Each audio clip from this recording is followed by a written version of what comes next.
This is the final unit of the final module of our course, so we're coming down the home stretch now. We're wrapping up chapter 17 at this point on binary I/O. On this slide we're talking about buffered versus unbuffered output streams and input streams. Prior to this, everything we talked about was unbuffered, meaning that whenever we wrote or read, we would interact directly with the disk. Now, whether or not that's actually true depends a lot on the operating system and some other low-level details, but at least conceptually within the language we're using, there's nothing to say that there's any buffering taking place. This can be very inefficient because if in fact you are actually writing single bytes out to the disk and reading single bytes from the disk, it's not a terribly efficient process, and the reason is that the hardware has to work in larger chunks than that.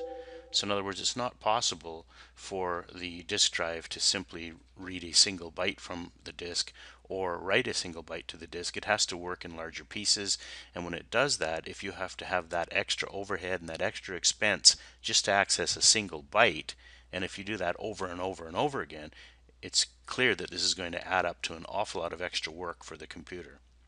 In this slide we discuss buffering. And with buffered input and output, what happens is that everything stays in memory within Java, within the Java virtual machine, until such time as an appropriately sized block of data is ready to go either to the disk or from the disk. So in other words, let's say you want to read a couple of bytes from the disk.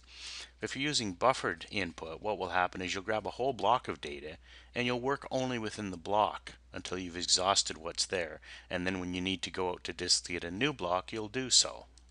Similarly, when you're writing, the same kind of thing happens. If you're writing just a couple of bytes and you're doing them one at a time with some amount of time between each one, it won't actually physically go out to the disk, but you'll work in a buffer that's in memory in the Java virtual machine, and when the buffer's full and it has to go out to disk, at that time the entire block will go out to disk. This is a far more efficient way to do input and output than unbuffered input and output streams. So whenever efficiency is a concern, you'll always want to use buffered I/O to speed up input and output and make it more efficient. Now when you're dealing with tiny files like any of the ones that we've been dealing with so far in our demonstrations, it really isn't going to make a lot of difference. However, if you're going to be using very large files, then you will see a substantial improvement when you use buffered I/O versus unbuffered I/O. So in other words, when files are something like over 100 megabits, you're going to see quite a bit of savings by using buffered I/O. This diagram shows where the buffered input stream class and the buffered output stream class are in relationship to inheritance with respect to the other classes that we've been looking at in this chapter.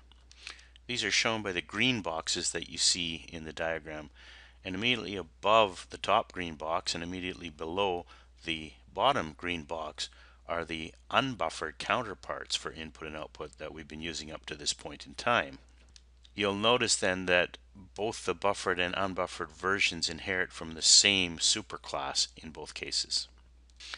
And therefore we inherit all the same methods in either case, but we simply have buffered versions of the input-output instructions or methods that we use.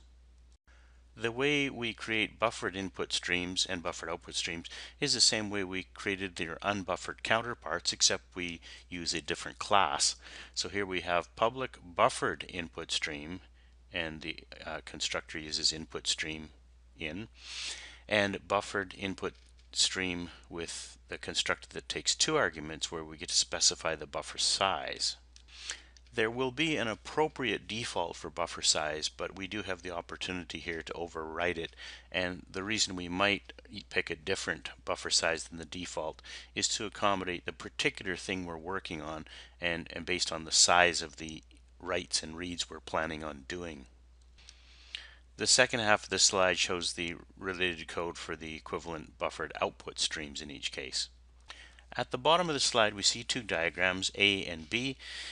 A is depicting a buffered input stream while B is depicting a buffered output stream. In each case, larger blocks of data would move from disk to buffer and would be used from within the buffer until more data is required either to read in or write out to or from the file, as the case may be. We aren't going to demo this in the IDE, but we'll just talk through the source code and explain what this is about. The author of your textbook provided this demo to illustrate buffered I/O, and the way it differs from some of the other examples that we've looked at in this chapter is that there's a large amount of data being potentially moved around when we do this. In the actual example he gives, it turns out not to be the case, because in fact he's copying a file of size only 119 bytes. So in that context, if you actually ran this demo and experimented with it and benchmarked it and played with it and timed it out, you would see that there wouldn't be a lot of difference between using buffered I/O and unbuffered I/O, because the file size is very small in this example. But if you were to try this same demo on a very, very large file, then you would see a marked improvement by using buffered I/O. The actual demo is that of copying a file, and it's sort of a classic example for showing how buffered I/O works, because you're going to be reading potentially a huge number of bytes and writing a huge number of bytes out as well. So you get to exercise both buffered input and buffered output too. The demo as you see it here is intended on being executed or ran from the command line as opposed to as using a GUI interface. So in other words, we're going to have to type Java and then the name of the Java program, and then the rest of the arguments on the command line are the actual arguments that the Java program sees. So if you take a look at this little box that's shown here, you can see that what we're typing in is Java copy, and then there's TTT, all capitals, and then temp.java. That's the second example, and of course TTT doesn't exist. The first example higher in that same little box is Java copy welcome.java space temp.java. So what this does is it opens a file called welcome.java and copies it byte for byte to a new file called temp.java. Right at the very top of this box, you can see that the author is exercising an example that should generate an error, because what happens is there's already a file called temp.java, so he gets an error message that says target file temp.java already exists. So we're going to look at the code to see how that's determined and how it constitutes an error and how we would then abort the rest of the program. If we go through the whole sequence of this little box then, so at first he tries to copy but the file already exists, then he uses the delete command to delete the file, then he retries the very same command, and this time it works and prints a little message that says that 119 bytes were copied and the copy's done. And then he finally tries the command with a file that doesn't exist, a source file that doesn't exist this time, and he gets an error from that. So in the next slides, we'll take a look at how this is supported by our Java program. Now, because we are doing I/O, we could generate an I/O exception, and because it could happen, we have to declare that. So you can see right off the bat in our first line where the main method is defined, we say throws I/O exception. Continuing on, the next thing we do is we make sure that there's an appropriate number of command line arguments. There should be two, a source file and a destination file. So we check to see if args.length is not equal to 2. If it isn't 2, that means we don't have the right number of command line arguments, so we're going to stop right then and there. We print a polite error message that says usage, Java copy, source file, target file, and then we do a system exit 1. So we exit to the system with an error code of 1 in this case. The error code 1 would then mean that there weren't the right number of arguments on the command line. Moving down to the bottom of the slide then, continuing on, the next thing we do is we make sure that the source file actually exists. So we do this by attempting to create an object, a file object called source file, and we do that by saying file source file equals new file, and then we pass an argument representing the file name of what should be the source file. We can then use, in the next line in the if statement, the exists method to see if that file does actually exist. If it does not, notice the exclamation mark at the beginning of that method that returns a Boolean. So we're saying if not source file exists, then we're going to print a polite error message and bail out once again. The error message this time is source file concatenated with the argument representing the file, and then continuing does not exist. And then this time we do a system exit 2, which means we're passing error code 2 to the system, and error code 2 obviously would mean that the source file does not exist. On this slide then we do our final check. We check to see if the destination file, the target file, exists already, because it shouldn't. Unlike the source file where it's a prerequisite for it to exist for us to go on, here it's an anti-prerequisite. It can't exist. If it does exist, we're going to stop, because we don't want to accidentally overwrite a file that already exists. So we use the same technique as before. That is, we create a file object and we use it with the file with the exist method to see if that file already exists. And this time, notice the if statement does not have the exclamation mark up front, so that we aren't saying if not target file exists, but we're saying the opposite. If target file does exist, then we're going to print out a message that says target file, and then we're going to give the name, already exists. And again, we're going to bail out, this time with error code 3, and obviously that 3 means that the target file did not exist. Now if we get as far as this fourth slide, that means that so far all is well with the world, and we can continue on actually attempting to copy all the bytes from the source file over to the target file. Notice that we're using a try with resources construct to do that, because right at the top of this slide you see try round bracket, not curly bracket, so it's not a try catch block, but rather it's a try with resources. And of course all that means is that once we're done with the input and the output stream, the input and output files, we're going to have them automatically closed for us so that we don't need to worry about that. So within the try with resources, we create ourselves an input stream and an output stream using the techniques mentioned in the earlier slides.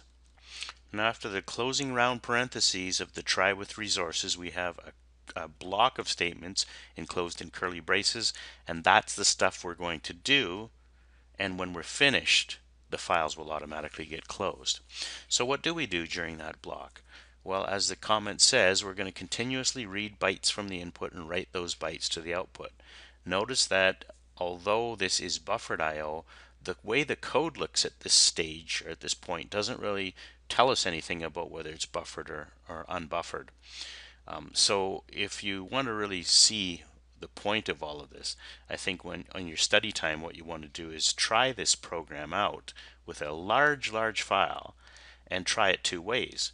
Try it as is right now, and then go through and edit it so that instead of buffered input and buffered output streams, you use regular input and regular output streams, and time it and see how much more sluggish it is on a large file when you try and copy it using unbuffered I/O. So continuing along, how do we actually do this job? How do we read all the bytes from one file and write them to another file? Well, as a side effect of doing this, we're also going to count the number of bytes copied, and only so that we can report it at the end of the day. So we define ourselves two variables, both integers. One is r and the other is number of bytes copied, which we initialize to 0. R is used as a variable to input bytes one at a time from each of the two files, or at least from the input file, and then we're going to write it to the output file. So we say, well, r equals input.read is not equal to -1. So remember way back when we first talked about this, we're actually reading bytes, but we're using an integer variable which has more bits in it. As bytes, the values would go from 0 to 255, or in binary, it would be 8 zeros all the way through to 8 ones. But when we try to read and there's actually no bytes there, do you remember what happens? We get 16 bits worth of ones, which is actually a code that means -1, and that's how we distinguish it from just another byte. We actually get this -1 value. So if r is between 0 and 255, it represents a regular byte. If it's -1, it means there was no bytes to read. So as long as r is in the range 0 to 255 and represents a regular byte, then we're going to go into that while block with the two statements that are under the while, and we're going to execute them. What do they say to do? Well, they say output.write, and then notice we're casting r as a byte. Now that's necessary because, as I said, r is an integer, but we want to write bytes out to the file, and when we cast r as a byte, it'll simply throw away the most significant bits. Now, a moment ago, I think I might have said 16 bits. Well, that wasn't right because that would be a short int. A regular int is going to be 32 bits long altogether. But again, it just means there'll be 32 bits of ones to represent -1. And what will happen here is when we cast that 32-bit integer to a byte, we're simply going to throw away the top 24 bits and only the lowest 8 bits will be used. And that will be the value that gets written out to the disk by that method write. Now, we also bump up our number of bytes counter by 1, our number of bytes copied, I guess, by 1. So we have a tally of how many bytes actually got copied every time we iterate through that while loop. At some point, we're going to get a -1 when we try to read because we've copied all the bytes and there are no more left. When that happens, we'll drop out of the while loop and we'll be down to the rest of the program. In fact, the end of the program where we simply write a message that says number of bytes copied and then the actual words bytes copied. So in other words, if in the example the author gave earlier, if there were 119 bytes copied, then you'll get the number 119 blank bytes copied as a message. Again, on a small file like that, you won't notice any difference between using buffered and unbuffered I/O, but go ahead and try this with a larger file and see what happens.